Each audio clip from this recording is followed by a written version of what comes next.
executive committee meeting to order. Item number item number 2 is approval of the agenda. Move. Second.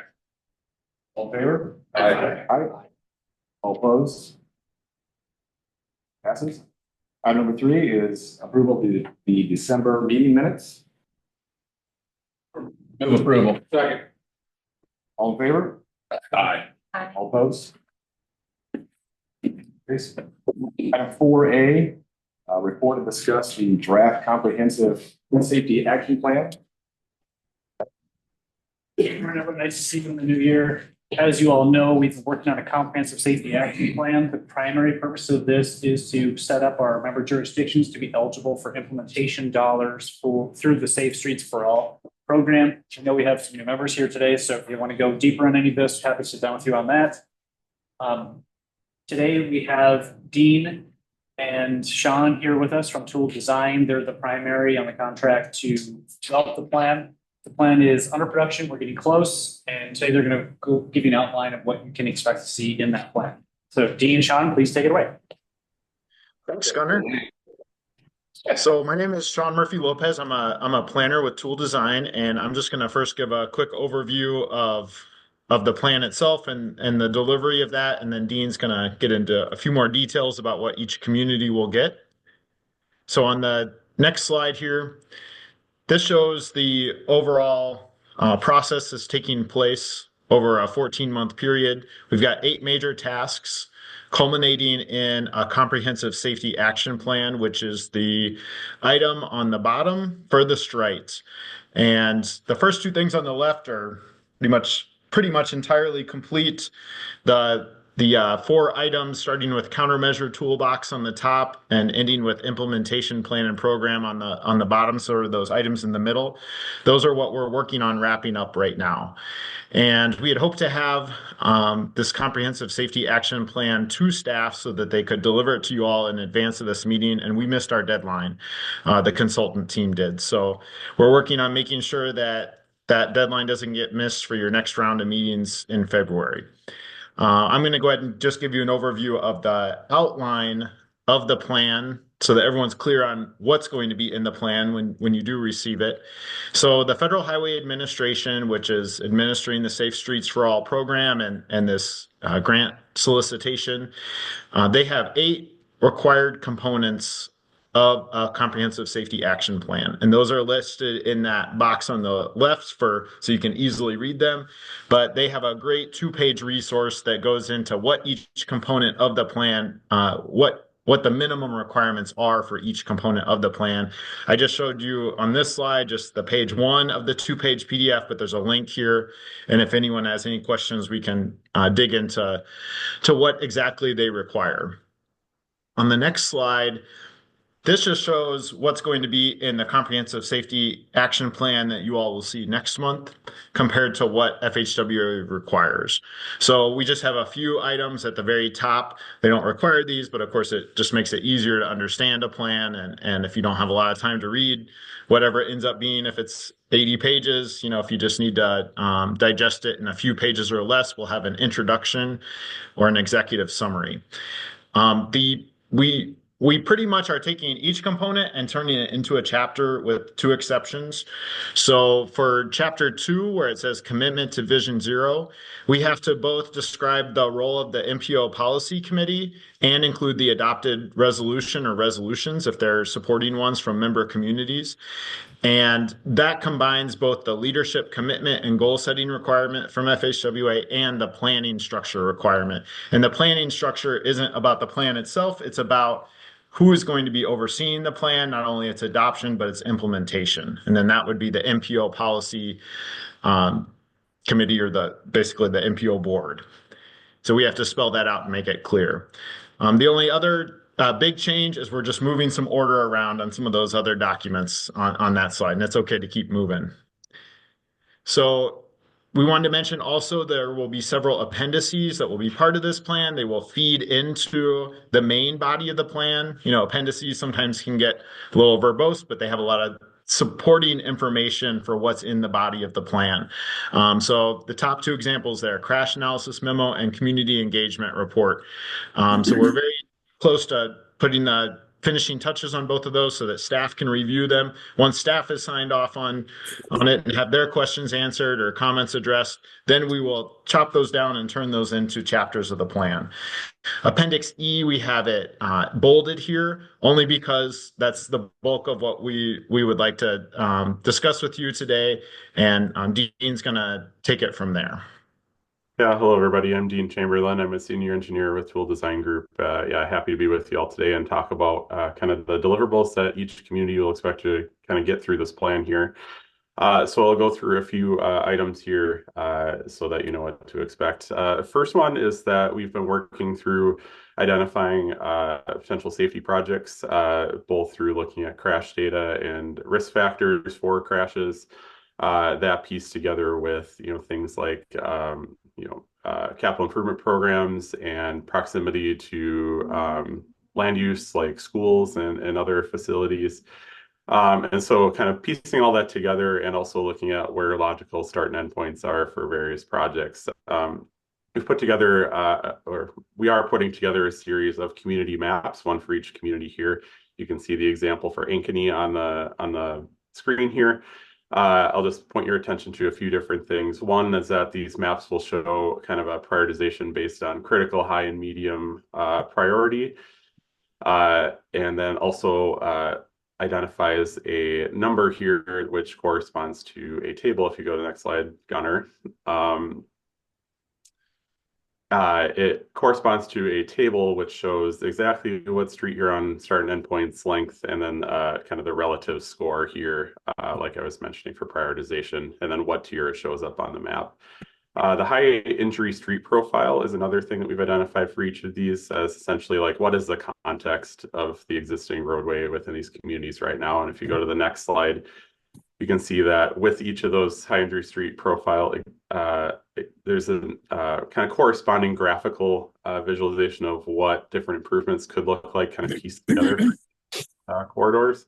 And identifying specific countermeasures that could be used. Now, each community may have a different set of countermeasures they like to employ, but this is just kind of an example of what something improvement might look like for each kind of context of these project locations. If you go to the next slide, please. It also, for each project, identifies kind of a list of potential countermeasures that we've put some detail to within the plan here. I'll show you those in a second, and then kind of which ones of those we feel like could be, utilized. Not all of these have to be utilized, but at least might be applicable to this specific project. Go to the next slide here too. This is a lot of text on the screen, so I don't expect you to read this right now, but just wanted to let you know kind of an example of a fact sheet that we are putting together for each of these countermeasures, essentially what these do, what their purpose is, what their relative cost is, timeline for implementation, applicable location, safety benefits, how it relates to the Iowa SUDAS guidance, expected crash reduction, and other considerations, as well as some pictures of, say, real life examples and also kind of some graphical representations of what this could look like in the context of a project. The next slide, please.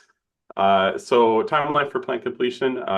We are putting together a full draft for review by MPO staff by January 30th, but really different pieces are being given to or will be given to MPO staff throughout the month of January here for review, and then having the full draft together by that January 30th date so that we come back to TTC and Executive Committee on February 6th with a full draft for discussion and approval.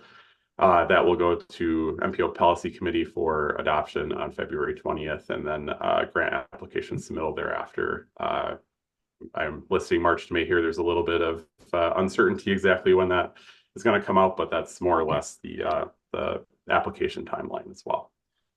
I wanted to open it up for any questions on any information that you're seeing here. Question.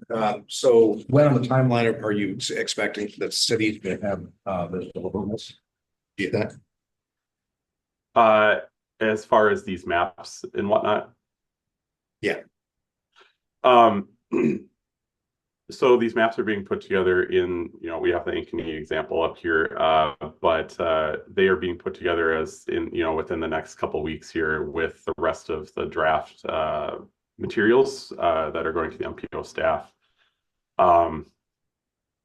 I guess we hadn't put in the schedule like a direct review by communities, but we have with the grant application, anything that's within the grant application will have specific separate meetings with those communities that may have projects within the grant application to go over, specifics about those things and making sure that they're on board with what the MPO is going to be submitting for a grant application.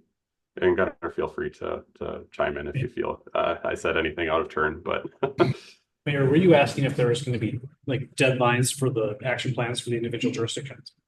Yeah, I was thinking that probably a good progression might be is the individual communities have an opportunity to review the material, and then prior to a full review by MPO, just in case there's any input or anything like that.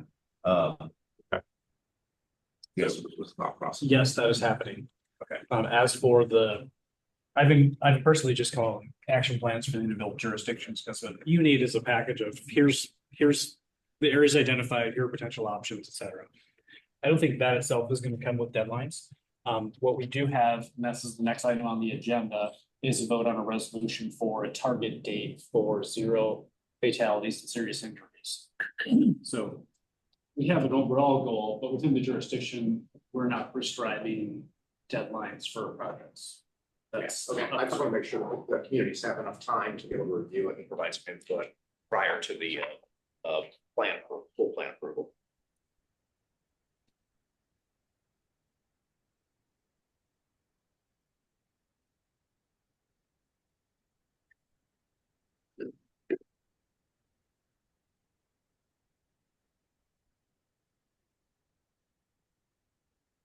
Anything else regarding the timeline, plan completion? Not what. Keep moving forward.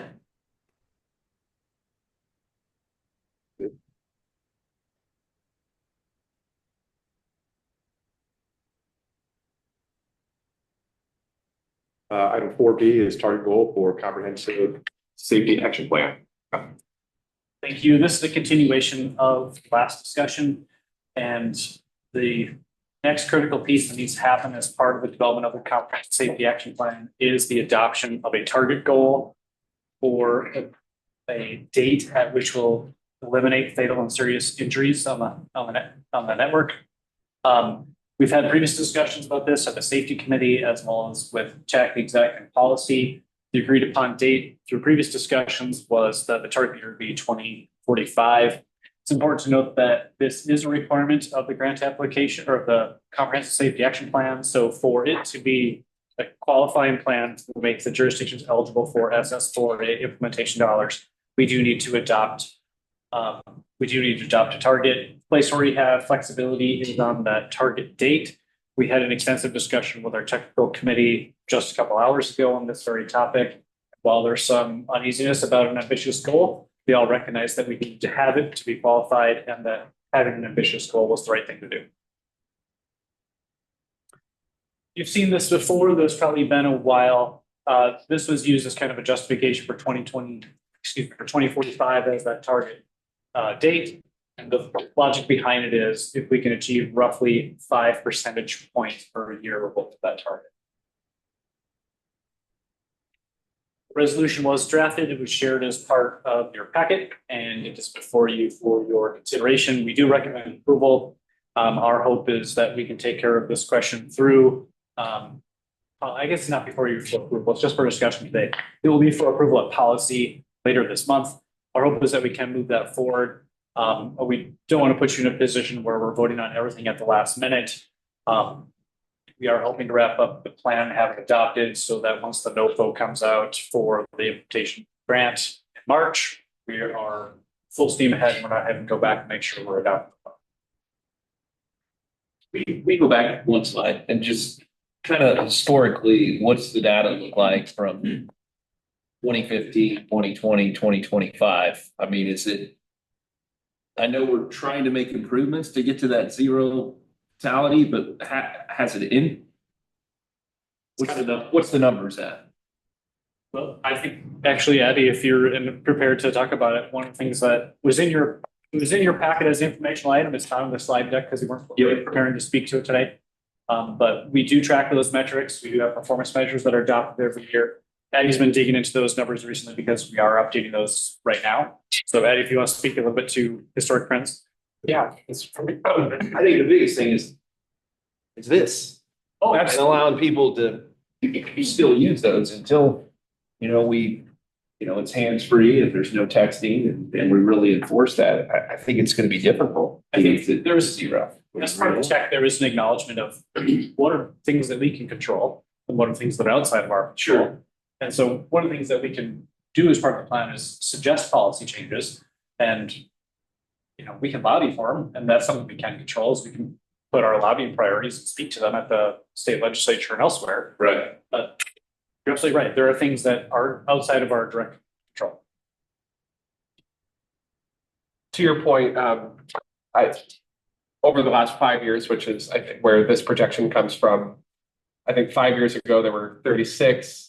That was 2019, 2020. There was an increase as well as in 2021, and then 2022 it was back down to 36. Then in the last 2 years, I think within the MPO planning area it was 41, and then the current numbers for 2024, 48 traffic fatalities. So the numbers are going up and down, but having had a 25% decrease from the 2024 numbers definitely shows that we can bring those numbers back down, and with a wide swath of safety countermeasures, with feasibly we could bring it well below those numbers as well. Sure.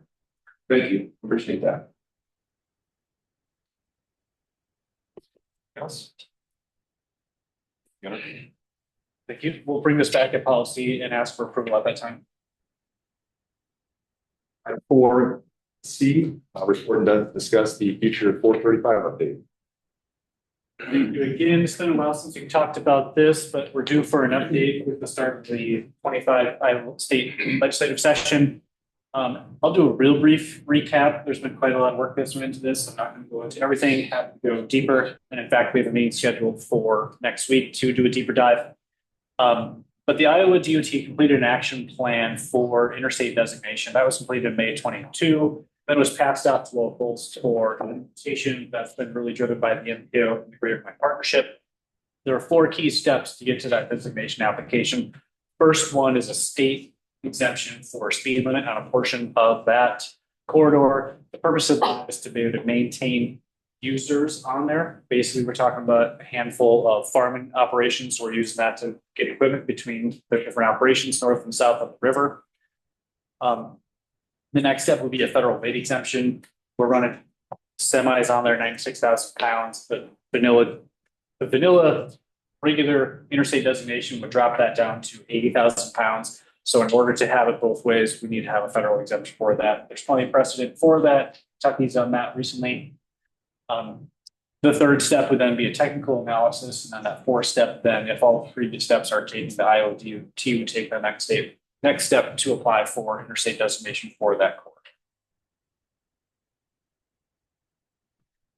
Since that time, the MPO has led a lot of outreach with ag stakeholders. And we've had a lot of conversations with them. Something we ran into 18 months ago, not this past summer, but the summer prior, was we learned that there was a policy adopted from the Iowa Farm Bureau that imposed any conversion of a divided highway to interstates unless an alternative was provided, and specifically an alternative route, a physical alternative route.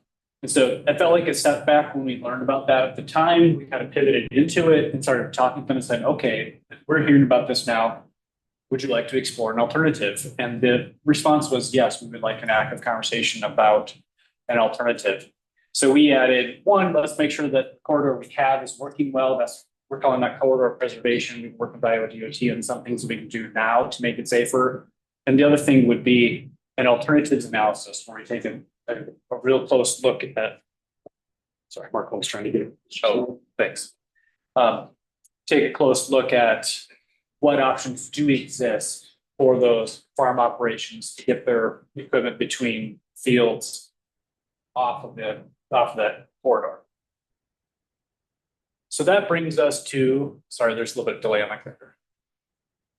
Did we identify alternative routes? Did we identify something? And There's been previous Hill like, and- paper napkin sketches that have been done, but nothing formal. Like to do it right, we need to do something more formal and more intense. And that's what we're proposing to do. because it's a bridge over the Des Moines River. Is what Yeah. we're Yeah, the talking river about. is the barrier. And I know we discussed this, but we did find out how many farmers are actually using it. Do we know that? That is a known unknown. Great answer. And that's it. We've asked people and we've gotten different answers. We've taken some counts, we have some idea, but we don't really know. They gotta think as time goes on, that may go away. They sell property or store equipment somewhere else or. There's going to be natural attrition. Yeah. Yeah. And I think What's the known number? That's unknown. What do you got? And I've heard 20 operations. Oh, okay. More than I We're not thought. talking a large number. It's less than 1% of the traffic. We're talking a small number. They try to travel off peak hours. The slow moving vehicles like that corridor because of the wide shoulders. Yeah. They have a flat or something to fix it.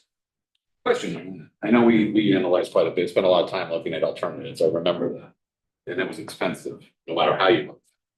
Is there an option of just leaving them on it, even though it's an interstate with exemptions? I think it's really Maybe important. widen the shoulder on one side or? I mean, I think it's important that the current option remains one of the alternatives being considered. And personally, I would not be surprised if we go through this exercise and determine that that's it.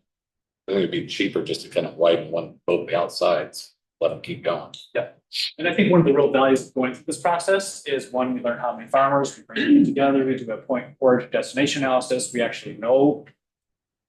And then we can have these conversations. Here's the range of options. All right, thank you. So last year, bills introduced that would have done two things. The first would have provided that minimum speed exemption. The second one is it would have appropriated $250,000 toward that alternatives analysis. It passed out of House Commerce and Appropriations Committee. Plan was to make some revisions to it and pass it through the standings built toward the end. It did not make the cut at the end. So we felt positive about the conversation. All the feedback that we've gotten was that it was not about the policy, it was about fitting a number in a budget. Brings us to the upcoming legislation. That bill is going to be reintroduced. Representative Losey from Bondurant will be the sponsor again. We've worked with him to provide some revisions to it based on feedback received through that. I've got a few notes here. It's pretty in the weeds stuff. Basically, it does the same thing that we proposed last year. $250,000 toward an alternatives analysis plus that exemption. So we're starting to think ahead because during our conversations with the federal delegation, they are telling us they want to see state action first. They want to see it come through. They want to see it go through relatively smoothly. They're also telling us that the ideal vehicle for federal exemption would be with reauthorization. That process is likely to start sometime in the next 6-8 months. So this year is really important at the state level because it puts us in position to start the federal process. And if we don't start the federal process this cycle, we could see a significant delay. I think that message has been received at the State House. I think they understand the urgency of it. And we've been working with Grassley's office. They're hoping to see language this session or in the next 6 months. Sorry, there's a delay. So one thing I want to prepare you to start thinking about is some potential upcoming costs. The near one that we've been talking about is the alternatives analysis. We've estimated that at $250,000 to $500,000. I think basically once we know what we get from the state, we can design a scope around that. And we do anticipate there's a 50% match. We've had that flagged from our reserve funds for some time now. And this is an important point because I know our state legislators are going to want to know that that money is there. If they make an allocation to us, they need to know that the match is there. But we're also going to be looking at a technical analysis. We did get an estimate in 2022 to put that figure at just over $200,000 that will likely have gone up by the time we re-engage them. And then the latest estimate on changes to the actual corridor, the big expense is signage. It was estimated a little under $1 million at that time. So I just wanted to plant that seed with y'all that we need to start thinking about when we do these things. On the technical analysis, the policy committee shelved that for a while. The feedback that we got was, let's get the political side of the action plan farther along before we reconsider it.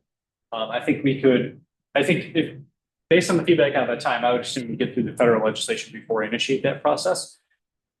We can revisit that if you wish, though. So I just want to get you thinking about that. The last thing I'll say as part of the update, and then I'll open up to any more discussion, is we've planned a discussion meeting next week. We use the old executive committee meeting time for that time slot. We welcome representatives from the corridor committees to come there. We're going to have people from the Iowa DOT, Greater Des Moines Partnership, and I believe Representative Losey will be there as well. So if you can attend that, that would be fantastic. If you can't, that's the corridor committee. Joe, I know you're not available. Yeah, next week I won't be here, but I think Scott's going to be here. Yep. Yeah, we're sent to the, I'm sure somebody, yeah. It should be Connie or Scott. I think Connie's online too. Yes, Mayor is online, and I believe I got a note from you, Mayor, that you were going to be available for part of it. But she had to sign off to go to another meeting. Well, there you go. Maybe she's referring to that. Any other questions I can try to answer for you? Appreciate it. Thanks. There you go. Item 4B is the fiscal year 2026 Unified Planning Work Program and Strategic. Thank you. It's the time of year where we start to work on our Unified Planning Work Program, or UPWP. I promised I'd try not to use too many acronyms. Our work program, they will cover the fiscal year, and our fiscal year is July 1 through June 30th. This is a exercise we go through, and it's a required document from the US DOT that basically justifies the use of the federal funds we receive for planning, not the infrastructure dollars that we award to our communities, but the infrastructure or the planning dollars that we use to run the organization. There's some timelines coming up. So by April 1st, so at our March meeting, we'll approve a draft, and then in our May meeting, we'll approve the final document. I'll get into this in the next slide, but this is the time we start thinking about what is the work that the MPO wants to do over the next year. In addition to that, as a new wrinkle to this, we'll be doing some strategic planning around the work program as well. If you recall back to the governance conversation and the staffing plan exercises we did over the last 6 months or so, we discussed needing to do more strategic planning, and that this was a vehicle, the work program would be a vehicle in which we could do that, because we have not updated our strategic plan since 2008. Or sorry, 2018. Later on in the agenda, and it's one of the informational items we won't be presenting on, but it's in there for your information. There are some upcoming costs related to Cass Halls to continue doing that work for us. So just so you're aware, if you look through that, it gets a little more into the scope and everything there. There'll be more information about that in the coming months. If you go to the next slide, what we want to start doing now is getting you thinking about what kind of projects you want the MPO to be working on over the next year. We have our core work, of course, that's the federally required things, doing the work program, doing the long range plan, making sure we're awarding the funds and so forth. But we're also a membership organization. So we want to be hearing requests from our communities, whether they're requests specific to that community, such as what we're doing right now with Windsor Heights, doing the RAISE grant, or if they're more regional in nature. You or your technical folks say, hey, it'd be great if we had a study that looked at, whatever that might be. Those are the types of things we need to know as we put together this work program. And then a third tier is just what's our next big thing that we're going to take on? We've done water trails. We've done Tomorrow Plan. We did the Transloop facility. What's the next thing? We're going to be wrapping up the safety plan here soon. Future 435 is obviously on that list. What else can we say? Those are the kind of things we want to start thinking about as an organization. So if you go to the next slide, we have a little bit of homework for you all. And it says task for TTCs. We didn't update it, but it's task for all our communities and committees.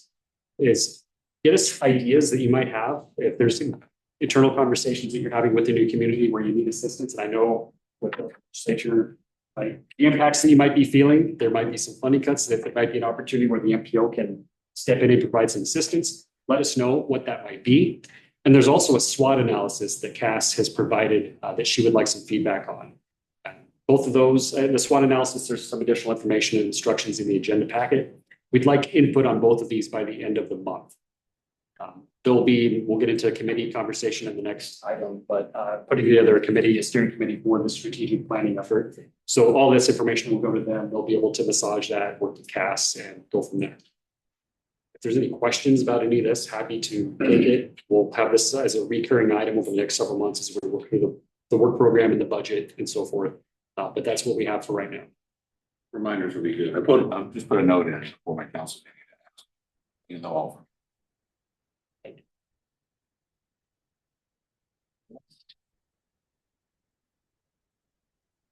Item 4E is the 2025 meetings. Thank you. I can kick this off, and if I know Chair Holm is on the call too, so if he wants to elaborate on any of this, please feel free. But we do have some things on various committees that we would appreciate if there's anybody who wants to raise their hand and volunteer for them. Now is the time to do that. In the agenda packet and on the next slide, we have a list of what some of those standing committees are, including the strategic plan that we just spoke about. Committee, I think. Put mine under the table. We do have personnel committee, and that's, if you're on one of those committees too, and you maybe don't want to continue on, that's fine too. Just let us know. We do have some new board members. We do have some vacancies. We just want to make sure we're matching, making sure we're matching all that stuff up. I will also point out we have a number of roundtables. So we have a bicycle pedestrian roundtable, freight roundtable, and so on and so forth. Those are really open to whomever wants to participate from throughout the community. We don't have a lot of policy member representation on those committees though. So if that's something that you're interested in being involved with, I know I've spoken with Jeff about maybe chairing our environment roundtable. That would be something we'd appreciate looking into as well. Mark, I'll turn it over to you if you have any comments.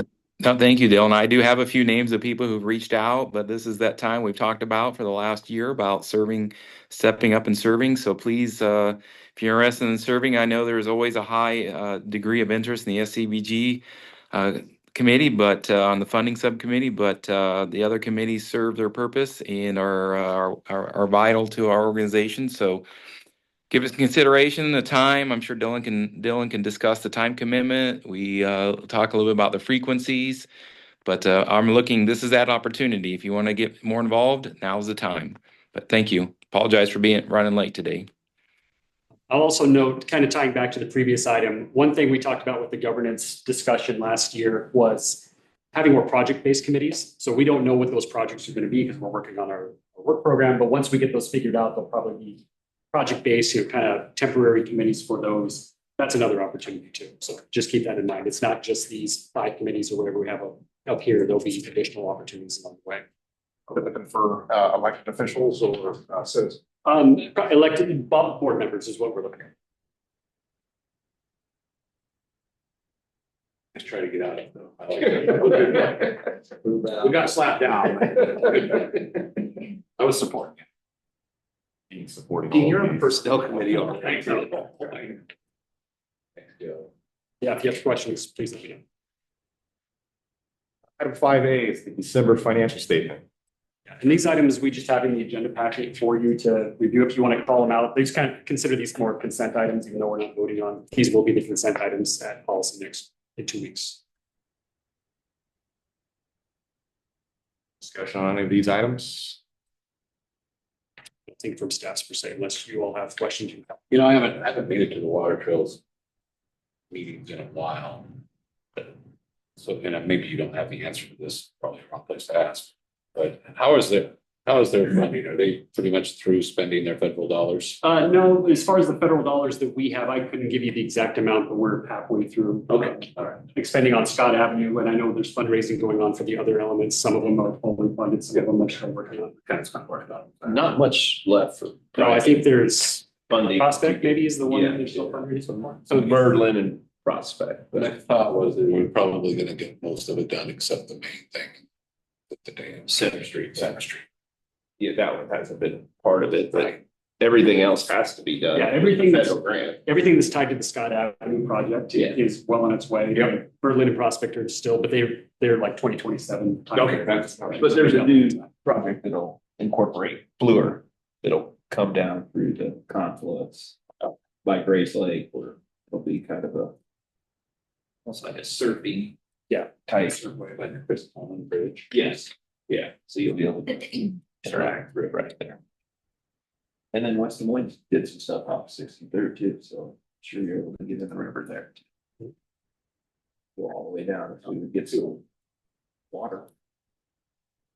Water would be good. I'll meet you there. Yeah, you kind of need the wall. Routes are good for construction, but not for when you want to. Actually need a mowing contract, you know, the area. Other discussion for the items under 5? Item 6 is other non-action items of interest to the committee.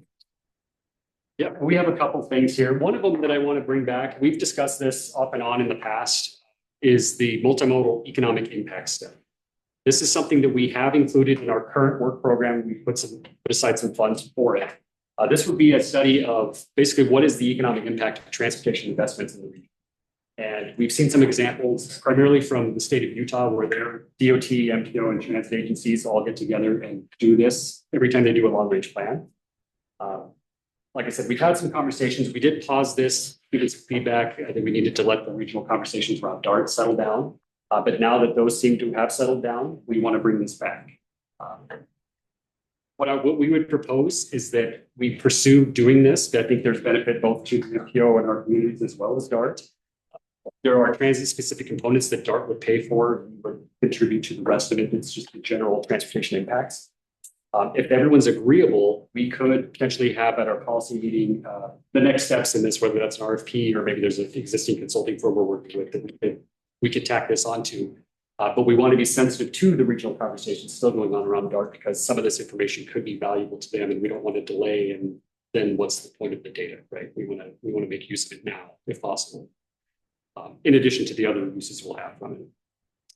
So is there any feedback, direction on this at all? Do you know what the cost said?